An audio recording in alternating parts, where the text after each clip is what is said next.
Nah, di hari ketujuh setelah dia pulang dari hutan itu, si Johan akhirnya kesurupan, Lur.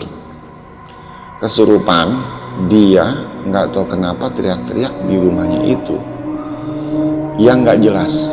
Pokoknya dia pengen lari dari rumah, pengen ke suatu tempat yang dia sendiri pada saat itu dia ngerasa dia nggak nyadar. Sama bokapnya udah dipegangin. Pada saat kesurupan itu sama ada beberapa ustadz di kampungnya si Johan itu juga udah dipegang, dan tenaga dia tuh kuat.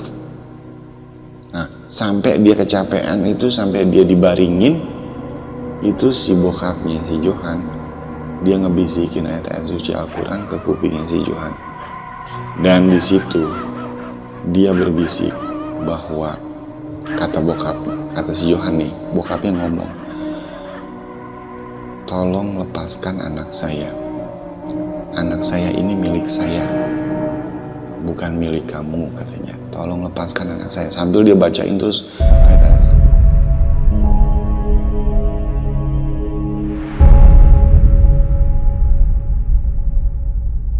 Halo, assalamualaikum warahmatullahi wabarakatuh. Apa kabar sobat BP Channel? Ketemu lagi ya di channel Baraya Pembelajar, seperti biasa dengan kisah-kisah mistisnya. Kali ini sekali lagi ada kisah nyata yang pengen gue persembahkan pada lo semua, Lur. Mudah-mudahan lo bisa ngambil hikmah dari kejadian ini. Di tahun 2006, 2007 lah ya. Waktu itu gue dinas di Pulau Sumatera. Tepatnya itu di Palembang. Dulu gue pernah punya temen. Ini bukan nama sebenarnya ya, Lur. Anggap namanya Johan lah ya. Dia ini anak Jambi aslinya. Johan ini waktu itu mendadak resign dari kantor tempat kita kerja. Awalnya sih alasan dia resign itu karena jenuh. Memang dia termasuk salah satu orang lama di tempat kita kerja. Nah, singkat cerita, dia waktu itu kan bilang sama gue, waktu resign dia tuh nggak ada cadangan mau ngapain gitu. Apakah dia mau usaha bisnis atau dia mau cari tempat kerja yang bidangnya lain. Dia waktu itu belum ada kepikiran kebayang sampai ke sana. Tapi hasil di masa-masa minggu pertama, minggu kedua dia resign, dia pulanglah ke kampungnya tuh.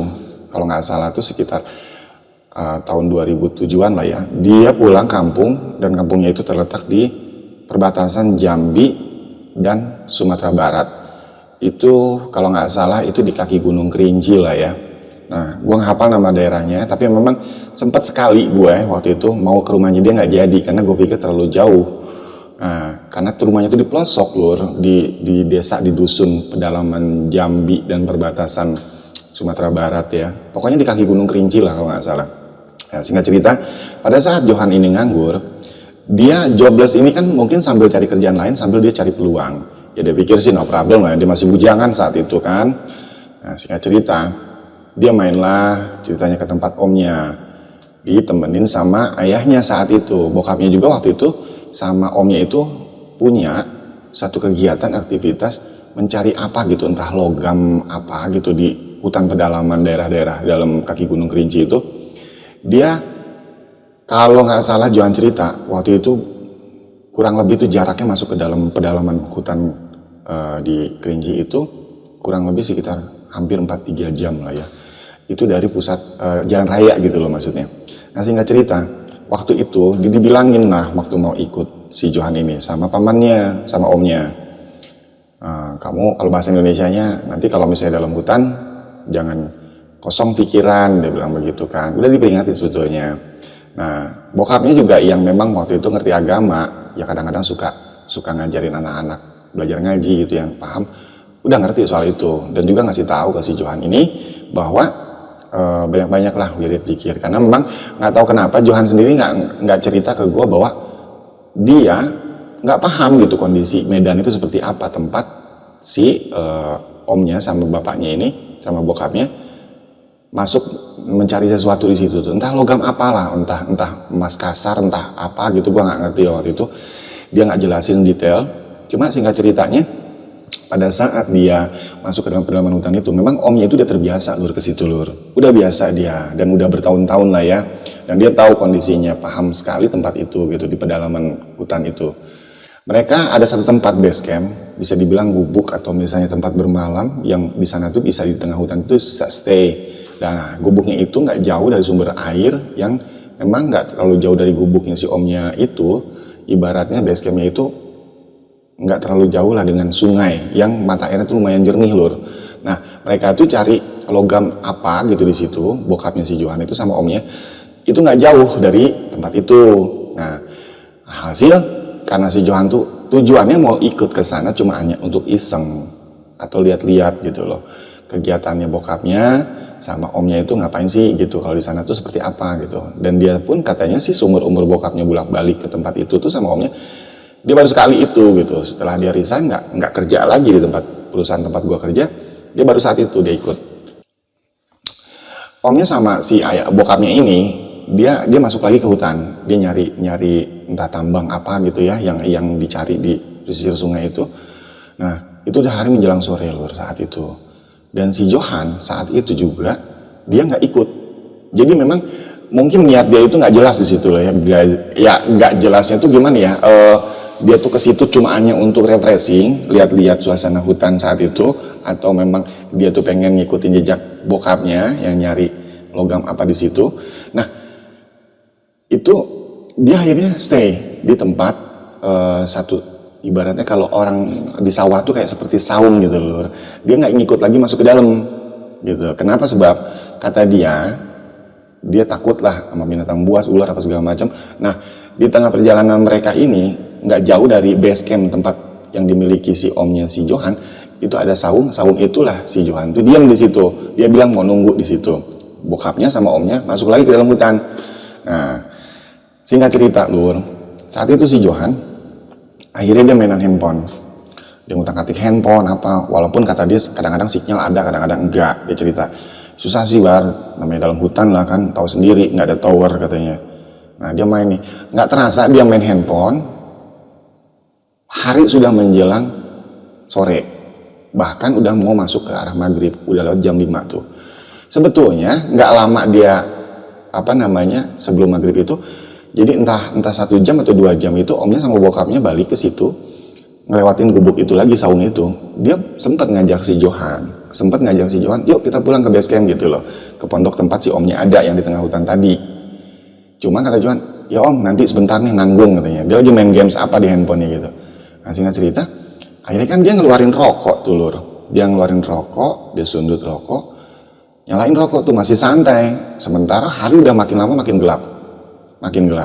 Dan si Johan masih santainya aja, dia pikir orang deket kok nih dari saung ini ke gubuk itu gitu loh, nggak terlalu jauh katanya, paling juga 15 menit. Dan tuh dia tahu jalannya lur, walaupun jalan agak setapak, tapi selagi masih ada terang matahari, ada cahaya, dia masih nggak takut lah.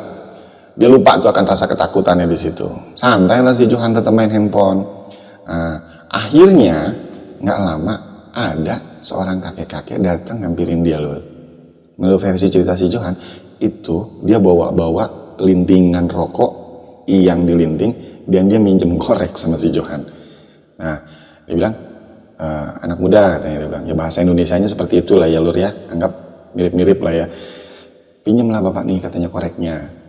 Dia mau nyundut rokok, cuman nggak bawa korek. Pengakuan si kakek-kakek itu begitu.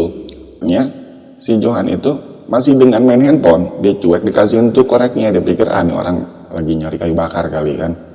Dia setengah merhatiin setengah enggak perawakan si bapak-bapak kakek-kakek itu. Akhirnya setelah nyundut rokok tuh dikembaliin lah koreknya tuh, dikembaliin. Terus si bapak tuh pamit, mau ikut nggak kamu katanya. Si Johan masih santainya dengan main handphonenya. Enggak kek katanya, saya nanti dicariin sama orang tua, sama om saya, paman saya. Terus diliatin aja sama kakek-kakek. Menurut versi cerita si Johan nih saat itu, dia bilang, gua sampai 2 kali katanya bar, dia ajakin, ayo ikut aja katanya, ke rumah saya nggak jauh kok di dalam hutan situ. Dia nggak katanya, nanti aja lain kali. Nggak apa-apa, ayo main, nanti juga saya anterin, kalau misalnya udah agak gelap pulangnya saya anterin deh. Nah, akhirnya kata si Johan nih, nggak katanya, nanti saya diomelin. Nah, akhirnya singkat cerita si kakek itu ya udah. Nah, dia agak-agak gimana ya, menurut si Johan tuh muka si kakek itu tuh agak nggak suka gitu dengan jawaban si Johan katanya saat itu.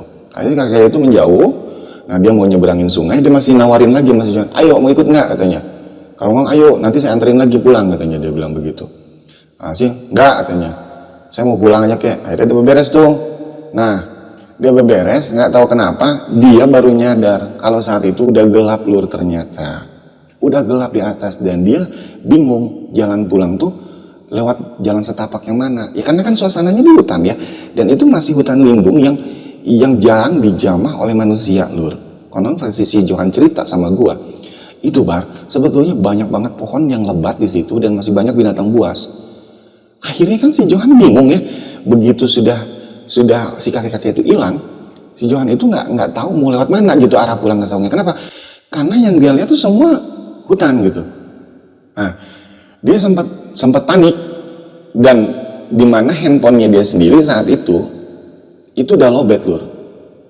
Nah, maksud dia nyalain handphone itu buat senter supaya jalan dia kelihatan gitu. Khawatir kan takut dia nginjek ular kah atau apalah. Ya semacam dia nyala binatang melata, tahu sendiri di hutan kan gelap gitu loh. Nah, dia nih sempet nyari jalan pakai handphone, tapi akhirnya baterainya kan lowbat tuh. Akhirnya lur, nggak lama dari situ hujan lah turun, jeleger, ada petir apa segala macam gitu kan. Keburu hujan turun, dia balik lagi ke saung yang tadi itu tempat dia main handphone. Nah, singkat cerita lur, dia diem di situ karena hujan udah turun, biur gitu, dan itu hari udah bener-bener gelap. Perkiraan dia waktu itu kalau nggak salah sekitar habis ya nggak ada suara apa-apa kan namanya di hutan kan jauh dari tempat pemukiman warga gitu. Dia nggak tahu nih azan udah maghrib apa belum, yang pasti mah udah gelap aja menurut si Johan seperti itu lur. Nah, singkat cerita akhirnya si Johan kan bingung ya karena hujan udah gelap juga, hujan udah lumayan deras, cuaca juga langit udah gelap banget, pekat, nggak ada cahaya sama sekali, handphonenya juga lowbat dan udah nggak bisa sama sekali dihidupin baterainya, senternya. Pasrahlah dia di saung itu lur. Nah, singkat cerita mungkin karena dia nunggu hujan tuh agak terlalu lama, dia berharap si omnya itu sama ayahnya datang lagi, bokapnya balik lagi ke situ ngejemput dia. Ditunggu-tunggu akhirnya nggak datang. Ketiduranlah dia di situ, di saung itu, karena menurut dia cuma di situlah tempat yang aman buat si Johan untuk berlindung dari cuaca yang saat itu benar-benar nggak bersahabat. Nah, ketiduran dialah di situ kan dengan penuh rasa was-was, cuman karena udah ngantuk kali, capek ya, suasana juga hujan dingin, dia berlindung di balik jaketnya itu dirapetin, dia tidur tuh di situ. Ketiduranlah dia kan, nggak tahu berapa lama ternyata menurut dia nih di mimpinya dia didatengin lagi sama kakek-kakek yang tadi. Perawakannya itu kecil lur, perawakannya kecil, dan dia tegesin mukanya, dijemput sama si kakek-kakek itu untuk pindah tidurnya, jangan di situ katanya, nanti ada ular, ada macan, ada harimau, kamu nggak ada yang nyelamatin, ayo katanya ikut aja ke rumah saya, udah deket kok dari sini. Memang akhirnya si Johan mau nggak mau kan nurut kan. Nah, hasil si Johan ikut sama si kakek-kakek tadi. Perawakannya pendek lur, itu kayak cebol. Jadi menurut si versi si Johan nih cerita ke gua, perawakan si kakek-kakek itu pendek kayak anak kecil, tapi muka udah tua. Wajahnya tuh sangat tua dan bisa dibilang aneh. Anehnya gini loh, katanya di atas bibirnya itu nggak ada belahan loh. Jadi nggak ada bisa dibilang nggak ada ininya belahan antara sini sama bibir sini itu dia rata. Nah, gue jadi inget pas cerita si Johan kayak gitu, gue langsung tembak, apa bukan orang Bunian nggak itunya Jo? Gue nggak tahu deh Bar. Pokoknya bentuknya tuh pendek, kecil, tapi mukanya tua. Terus pakaiannya juga dia nggak pakai baju ke atasnya, cuma pakai celana. Nah, terus gimana? Gue bilang. Nah, si Johan waktu itu bilang, ya mau nggak mau, gue pasrah.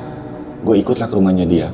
Akhirnya masuklah ke pemukiman tempat suku tertentu yang menurut si Johan itu rumahnya nggak terlalu banyak dan rumahnya tuh seperti bukan rumah orang-orang biasa. Jadi kayak semacam gubuk-gubuk gitu, tapi kayak seperti suku pedalaman gitu lah lur. Nah, singkat cerita si Johan diajak ke rumah kakek-kakek itu, dikenalin sama keluarganya, dikenalin sama anaknya. Nah, ini yang menarik lur. Ternyata si Johan kepincut ada salah satu anak gadis, entah anaknya si kakek-kakek tadi atau bukan. Ada beberapa gadis di situ yang menurut si Johan tuh cantik-cantik. Cantik banget, beneran Bar, gue nggak bohong, gue belum pernah ngeliat cewek secantik itu. Padahal itu nggak di make up dan pakaiannya pun pakaian adat katanya. Ada sebagian tubuh dia tuh dibalut seperti kayak dedaunan, ya bukan koteka sih, apa sih lah, kayak yang waktu itu kalau nggak salah si Johan itu digambarin mukanya kayak pakaian suku gitu, suku pedalaman. Tapi cantik katanya, nggak pakai make up padahal. Itu cuma diterangin lampu, ya apa ya, api lampu di kayak seperti apa ya, jadi kayak kayu bakar gitulah di gubuk-gubuk yang nggak di situ. Disambut lagi si Johan, dikenalin sama keluarganya, masih kakek kayak itu. Dikenalin sama keluarganya, dikenalin sama anaknya, sama keponakannya, banyakan cewek katanya, dan itu cantik banget bar. Nah, udah ngobrol, akhirnya menurut si Johan nih, hujan nih berhenti katanya. Nah, waktu itu dia nggak tahu kenapa dia nengok ke atas tuh ada bulan terang banget, terang sekali bang. Nah, si Johan tuh akhirnya dia ngotot, kayak saya mau pamit, tadi kakek udah janji mau nganterin saya katanya. Nah, saya minta tolong anterin saya ke tempat gubuk om saya yang ada di seberang sungai sebelah sana. Sebelum kita lanjutkan videonya, bagi sahabat yang masih bergabung dan belum subscribe, silahkan subscribe dulu ya, dan jangan lupa di like. Kata si kakek itu, oke baiklah katanya, baiklah, nggak masalah, saya emang udah janji, ayo saya antar katanya. Nah, singkat cerita, nggak tahu kenapa dia udah pamit, dia salaman sama anaknya atau ponakannya, ada satu cewek di situ. Ngakunya namanya si cewek itu, sebut aja lah namanya Dinda. Nah si Adinda ini nggak tahu kenapa dia ngeliatin si Johan tuh dengan penuh matanya tuh ketertarikan Nur. Dan dia seperti tidak rela pada saat si Johan mau pamit itu dia salaman. Itu tangannya tuh digenggamnya erat banget, seperti berharap seolah-olah Johan mau balik lagi ke situ. Di sisi lain si Johan yang memang juga nih anak masih bujang saat itu ya dia GR dong pastinya. Dia ngerasa gimana gitu, diliatin gitu salah tingkah, dan itu dilihat sama si kakek-kakek itu. Nah singkat cerita, begitu mereka pamit masih sambil lihat-lihatan tuh si Johan sama si ceweknya itu, sama si Dinda tadi. Dianterin lah sampai si Johan hilang di kegelapan hutan malam itu. Diantar lah sama si kakek itu, ada lagi satu yang ngiringinnya di belakang, entah pengawalnya entah apanya. Si kakek itu cuma bilang gini, aku cuma bisa nganter sampai sini katanya. Itu nggak jauh dari gubuk itu Lur. Nah aku nggak bisa nganter sampai gubukmu katanya. Kamu arahnya ke sana aja lurus, nanti kamu akan ketemu sungai. Nah di situ kamu nyebrang akan ketemu sama gubuk pamanmu katanya. Pesan si kakek-kakek itu ke si Johan. Nah si Johan jujur saat itu gue merinding banget bar. Kenapa? Karena suasana saat itu udah agak-agak beda. Kenapa? Selain ada angin yang begitu menusuk badan dia, yang bajunya udah setengah basah, itu dia dingin banget, dan itu suasana dibilang bulan tuh terang seperti nggak wajar gitu loh. Akhirnya dia ya nurut gitu, karena kakek itu nggak mau nganterin sampai gubuknya. Dia duduklah di saung itu, dia duduk lagi sambil dia masih bingung mikirin si anak tadi, si Dinda itu Lur. Nah mungkin kebayang-bayang lah ya sama si Johan tuh seperti apa. Hasil singkat cerita, nggak tahu kenapa dia mulai ketakutan. Karena apa? Si kakek tadi udah hilang lagi Lur, berdua sama temennya itu nggak tahu kemana. Dia lagi bengong baru sebentar, sekejap udah hilang, nggak ada, dicariin. Dia bilang, kek, dia bilang begitu, dia teriak-teriak karena suasana mendadak seperti kayak gelap pekat lagi. Sampai alhasil dia seperti ngelihat cahaya sangat terang di mukanya yang menyorot gitu, nggak tahu apa bentuknya. Nah di situ badan dia terguncang gitu, diguncang-guncang, dan bangunlah dia Lur. Ternyata di situ gue mimpi bar katanya, yang bawa nyorotin gue itu ternyata lampu senter yang dibawa sama omnya sama bokapnya. Nah si bokapnya ngamuk-ngamuk saat itu, kamu katanya ditungguin bukannya pulang-pulang katanya. Nah yang jadi aneh, si Johan ini akhirnya diseret sama si bokapnya sama si omnya itu untuk cepat pulang. Nah itu ternyata Lur, begitu sampai gubuk itu si Johan dibilangin bahwa dia udah 2 hari dicariin sama omnya sama bokapnya Lur. Nggak ketemu-ketemu, bulak-balik bokapnya sama si omnya itu ke gubuk yang tempat saung yang tempat si Johan diem waktu mereka tinggalin, dan sampai muter-muter sekeliling situ nggak ketemu. Dan mereka nih, si omnya si Johan sama bokapnya udah nyaris lapor polisi dan lapor ke tim SAR bahwa anak mereka dan ponakan mereka ini hilang di hutan itu. Nah, hasil begitu mereka mau pulang, mereka sempat ngelewatin lagi si saung yang tadi, dan dilihat si Johan tuh ada di situ lagi tidur kedinginan. Dan hari itu sudah menjelang maghrib. Dan itu hari pencarian yang hari ketiga. Menurut bokap sama omnya si Johan. Bingung gak si Johan pelongo. Gue bingung Bar. Antara percaya gak percaya. Tapi karena om gue dan juga bokap gue ngomong sampai suka-suka. Beneran kamu tuh udah 2 hari gak ada katanya. Nah singkat cerita, diajaklah si Johan pulang ke kota. Ya, ke rumahnya dia. Jadi memang kebetulan si omnya sendiri hasil pencarian dia di hutan itu udah cukup beberapa karung dan mau dibawa ke kota untuk disangrai atau dipilah-pilih lah ya. Jadi buat dijual nanti hasil setelah itunya aja. Istilahnya seperti itu lah Lur ya. Pulanglah mereka nih sampai di rumahnya. Nah, singkat cerita, ternyata katanya nih si Johan nggak sampai di situ aja, di rumahnya dia sering banget Lur kalau malam itu didatengin sama si Dinda cewek yang ada di suku pedalaman tersebut. Nah, si Johan kan bingung antara dia takut tapi dia juga terpesona gitu karena ini cewek cantik banget Bar. Gue belum pernah seumur hidup ngelihat perempuan entah dari artis, entah dari kalangan orang-orang biasa ada cewek secantik itu, kulitnya putih bersih kuning mangsat katanya dia bilang, tanpa ada jerawat dan agak sedikit ada bulu-bulu gitu kayak di kumis. Wah pokoknya seksi keren katanya dia bilang. Dan bodinya juga bagus. Dan cewek itu bilang, abang kapan katanya mau ke rumah lagi. Ya bang katanya kita nikah. Dan si Johan itu selalu didatengin tiap malam itu sampai seminggu berturut-turut didatengin di mimpinya itu untuk kembali lagi ke tempat si Dinda di mana tinggal. Tapi di dalam tidurnya itu dia selalu ngigo manggil nama-nama si Dinda itu. Manggil nama si Dinda itu. Nah singkat cerita Lur, hasilnya si Johan bingung ya. Terus dia nih kenapa gitu.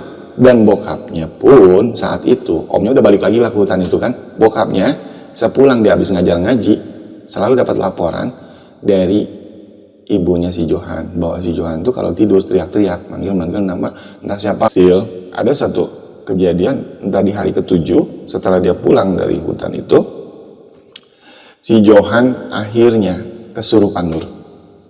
Kesurupan, dia nggak tahu kenapa teriak-teriak di rumahnya itu yang nggak jelas. Pokoknya dia pengen lari dari rumah, pengen ke suatu tempat yang dia sendiri pada saat itu dia nggak nyadar.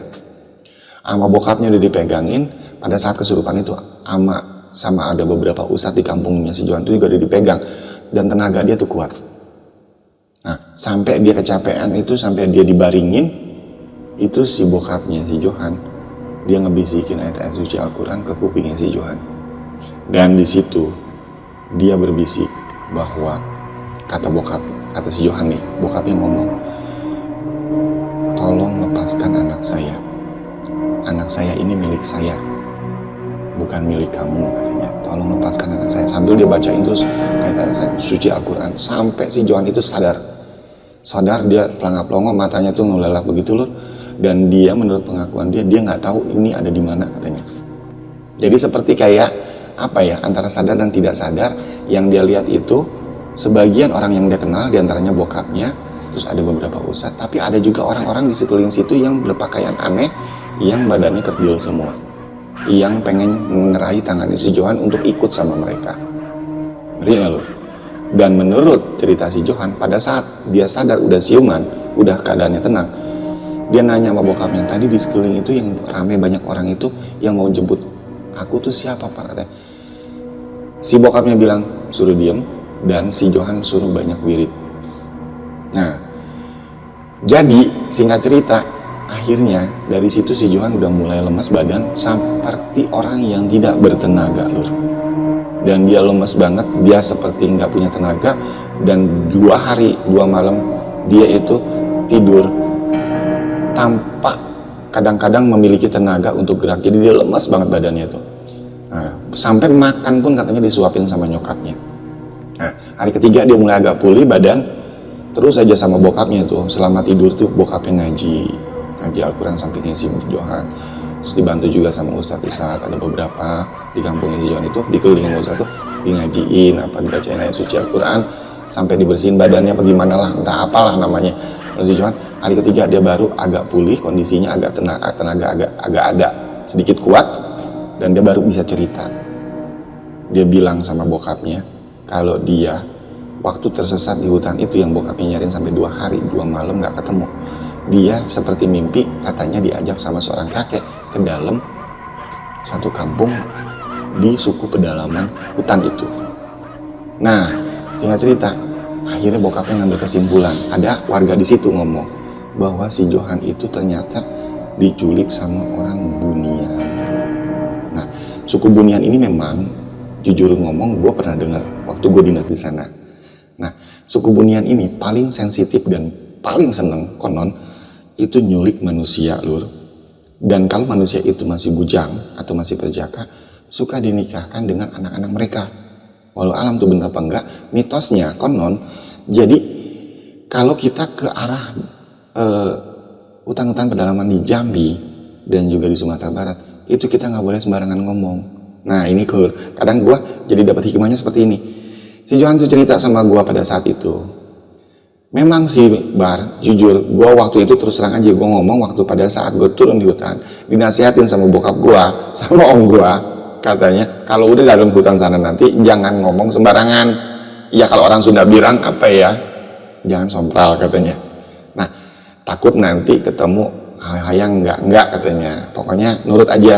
Tapi yang namanya Johan, biasalah anak muda kan kadang-kadang wah gimana lah petantang-petantang. Iya om, tenang aja om, kalau ketemunya sama jin perempuan sih cantik, ya nggak apa-apa lah, aku nikahin.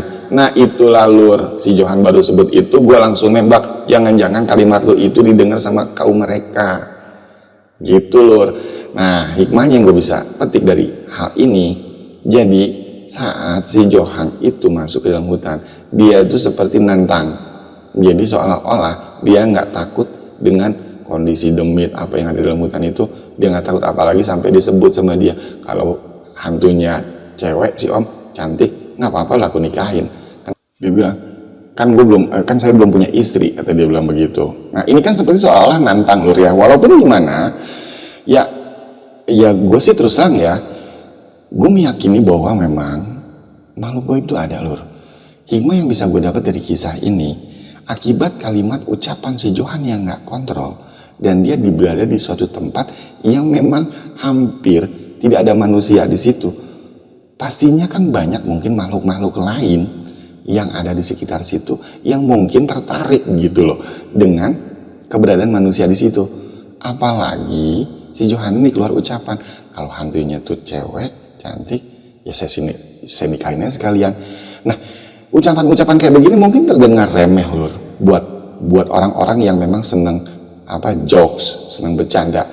Tapi buat makhluk-makhluk yang mungkin bukan, tanda kutip ya, bukan manusia, mungkin buat mereka ini peluang untuk ngajak kita atau narik kita ke bagian dari anggota keluarga mereka atau bagian dari komunitas mereka, yang mana hal seperti ini padahal sudah diperingati oleh si omnya dan bokapnya si Johan. Jadi karena yang memang benar kata orang, lidah itu tidak bertulang. Jangankan manusia dengan manusia dengan jin aja, hal seperti ini yang harusnya sudah diwanti-wanti. Kalau kata orang tua bilang, jangan ngomong sembarangan, sama si Johan dilanggar. Buat Johan itu mungkin hal sepele, tapi buat makhluk-makhluk yang katakanlah ya, mungkin itu makhluk halus atau kaum orang Bunian yang benar-benar memang benar terjadi nyata itu yang ditemuin si Johan, ya mungkin buat mereka tuh iya, apalagi si Johan masih perjaka gitu, masih bujang saat itu, ini kesempatan gitu loh, kapan lagi gitu kan, mungkin itu kesempatan buat mereka untuk menyulik si Johan dan mau dikawinkan dengan anak suku orang Bunian ini lur. Makanya hikmah yang bisa gue petik, khususnya gue pribadi di sini menganggap bahwa ya kalau ngomong ya dijaga lah ya, artinya jangan sembarangan ngomong gitu loh. Terus di samping kita kanan kiri dan sekitar kita nih hidup berdampingan dengan makhluk seperti itu. Kadang kalau kita nggak sopan, kita juga sok-sokan, apalagi di tengah hutan yang dimana hutan itu memang hutan yang masih asli, yang jarang dijamah manusia, pastinya kan banyak makhluk halal seperti itu gitu kan. Nah Johan bilang memang sih Bar, gue nggak nyadar waktu ngomong itu pada saat nyampe di hutan itu. Ya gue pikir pada saat gue ngalamin itu pun, entah mimpi entah bener, ya gue ngeliat cewek itu cantik banget katanya. Ya secantik-cantiknya makhluk halus ya lur, tetap aja yang namanya demit ya tetap aja demit gitu, bangsanya udah beda dengan kita gitu. Ya, kita juga kan artinya apa ya, kalau sampai benar kejadiannya si Johan itu terjadi sampai akhirnya dinikahin sama anaknya kaum orang Bunian tadi, gue yakin sih bisa jadi menurut orang-orang di sana pada saat gue lagi dinas di sana, bisa-bisa dia nggak akan balik lagi ke alamnya manusia. Mungkin dimensi dia akan tinggal dimensi keberadaan dunia makhluk halus itu. Nah itulah lur, makanya jangan sembarangan gitu loh. Jadi hasil apa ya, walaupun ya kita ngerasa kita berani, kita punya nyali selangit, cuman ya kalau berhadapan berurusan dengan makhluk seperti itu kan, apalagi sampai kita nggak dikembaliin, itu repot. Terbukti dengan waktu kesurupannya si Johan itu mau diambil, ibaratnya entah ruhnya, entah jiwanya, entah dengan jasad-jasadnya, itu kan pastinya kan mungkin anak gadis yang bernama Dinda tadi itu kepengen si Johan itu jadi suaminya di alam sana, bukan di alam dunia ini yang kita seperti layaknya kita hidup dengan normal. Repotnya nanti kalau memang di akhirnya benar-benar keikat dengan pernikahan dengan alam goib itu, ya kalau dia bisa balik lagi, kalau enggak, nah itulah lur. Makanya buat pengalaman ya seperti gue pribadi dan juga lo semua, kalau di tempat-tempat tertentu, apalagi yang tempatnya itu asing buat kita, ya jangan sembarangan lah. Tokoh kita hidup juga sekeliling kita ini berdampingan, dimensi hidup kita, alam kita tuh dengan alam mereka. Yang mungkin sepertinya sekarang lu lagi nonton video ini, mungkin dia ada di samping lu tuh. Nah, bisa jadi kan, karena mereka kan kasat mata dan tidak bisa dilihat dengan mata wajar gitu loh. Nah walau alam bisawab ya, mungkin itu aja lur kisah kali ini yang mungkin udah sekedar buat jadi informasi aja. Mudah-mudahan ada hikmah bisa diambil dari kisah saat ya, di postingan kali ini. Terima kasih banyak mau menonton, sampai ketemu lagi di postingan berikutnya. Jangan lupa like and share video ini, dan juga jangan lupa buat lo yang belum subscribe channel ini biar gak ketinggalan postingan gue yang berikutnya di channel tercinta ini. Terima kasih. Assalamualaikum warahmatullahi wabarakatuh.